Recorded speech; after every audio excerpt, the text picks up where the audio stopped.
essa resolução dos exercícios, aqui da parte de evaporação. Então, como nós começamos a disciplina, analisando inicialmente a parte lá de ter aquela visão sinótica da hidrologia, depois nós trabalhamos aqui o compartimento atmosférico, né? Vimos a bacia hidrográfica, depois começamos a trabalhar o compartimento atmosférico. Aí, o compartimento atmosférico, nós vimos inicialmente a parte de hidrometeorologia, né? Aqueles conceitos básicos de hidrometeorologia, como é que a chuva, o total de água precipitável em uma coluna de água, né? Como é que você mede a umidade do ar, etc. Depois a gente foi para a parte de precipitação, e na parte de precipitação a gente trabalhou esse conceito de precipitação média na bacia, chuvas intensas, etc. E aí a gente agora está discutindo a parte de evaporação. Então, a evaporação e a precipitação são as duas forçantes que ligam o compartimento atmosférico ao compartimento superficial. E aí agora, o que vai nos interessar fazer é quantificar o processo de evaporação e de evapotranspiração, tá certo?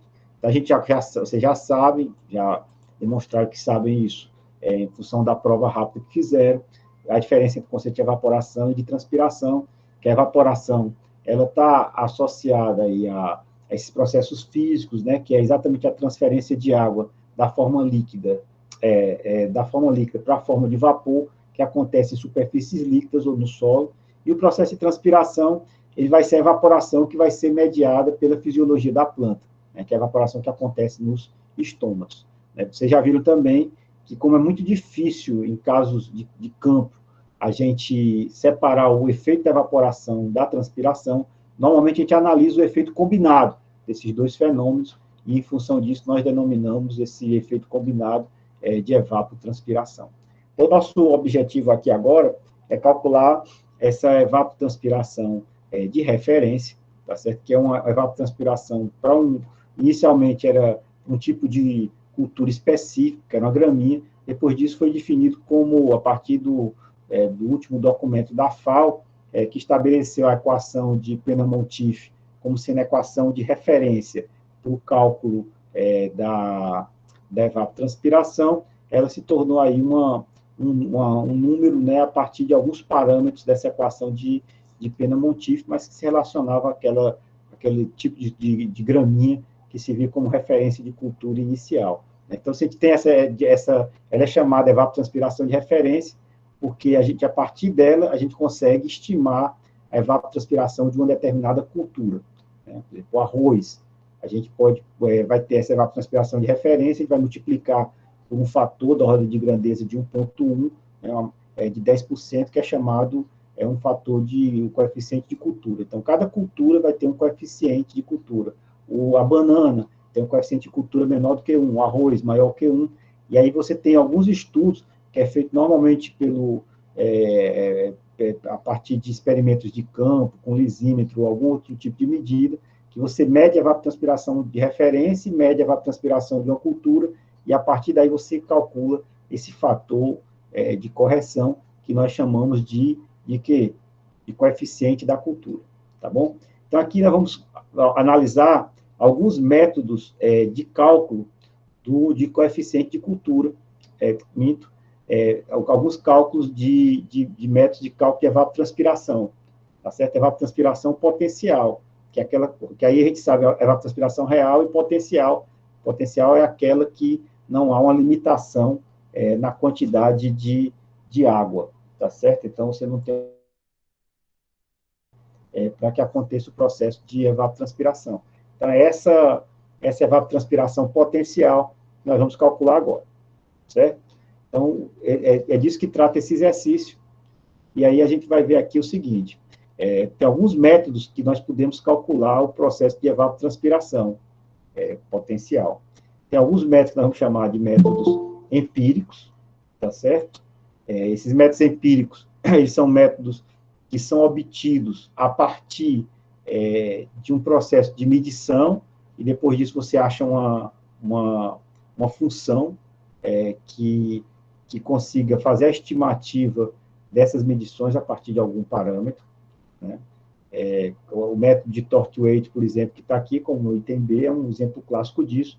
Tortuate foi um método desenvolvido nos anos 40. Em 1948, ele fez o artigo fundante que ele propôs esse método. Ele é muito utilizado, inclusive, para o cálculo climático, né, para calcular evapotranspiração, a relação de evapotranspiração e precipitação, e déficit hídrico no solo, que a gente vai ver no exercício 8, para fazer a estimativa de o que é uma região árida, semiárida, úmida, e etc. Né? Então, a classificação climática de Tortuate é baseada nesse balanço hídrico. É um método muito simples, e precisa de informação só mensal, e ele é extremamente impreciso, por conta até disso, né? A informação de Tortuate é informação agregada no mês. A gente tem aqui o método de Hargreaves, que é um dos métodos mais utilizados aqui no Ceará para o cálculo de evapotranspiração e no Brasil como um todo. A partir da década de 70, o Hargreaves fez uma proposição do método, que depois foi melhorada por um Samani. Então, a gente tem o método Hargreaves-Samani, que é um método empírico também, mas muito utilizado aqui no Brasil, né?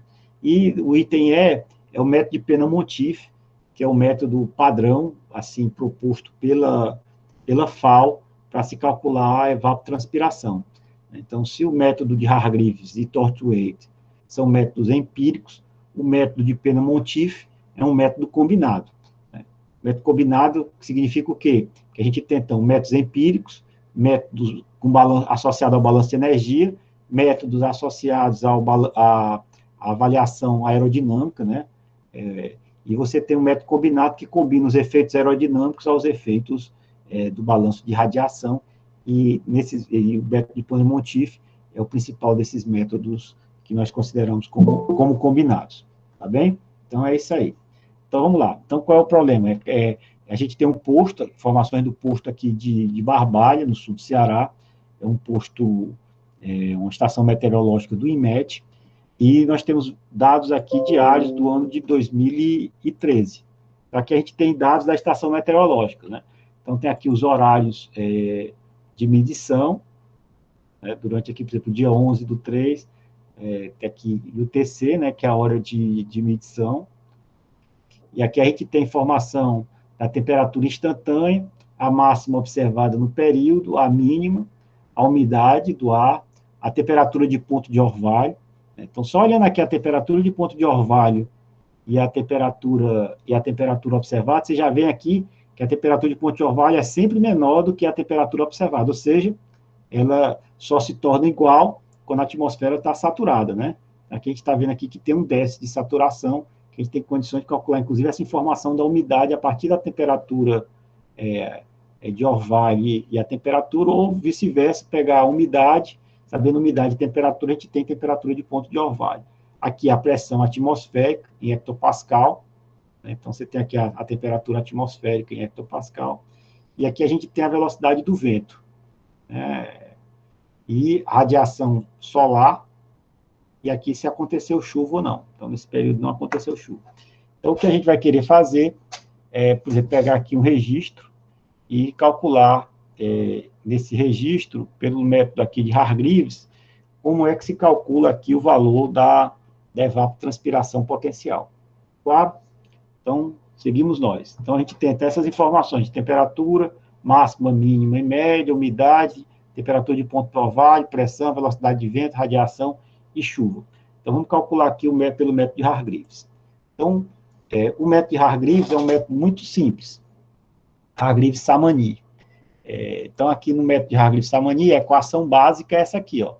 Evapotranspiração potencial vai ser igual a esse valor, 0,000938, vezes T médio, que é a temperatura média do dia, mais 17,8, que multiplica a temperatura máxima do dia, menos a temperatura mínima, menos elevado a 1/2, vezes RA, que é um valor de uma constante de radiação que depende da estação do mês, ou seja, do período do ano, e da latitude, tá certo? Então, a gente tem, com aquelas informações daquela tabela da estação meteorológica, qual é a temperatura média, temperatura máxima e temperatura mínima do dia que eu desejo, né, que é o dia 11/3 de 2013.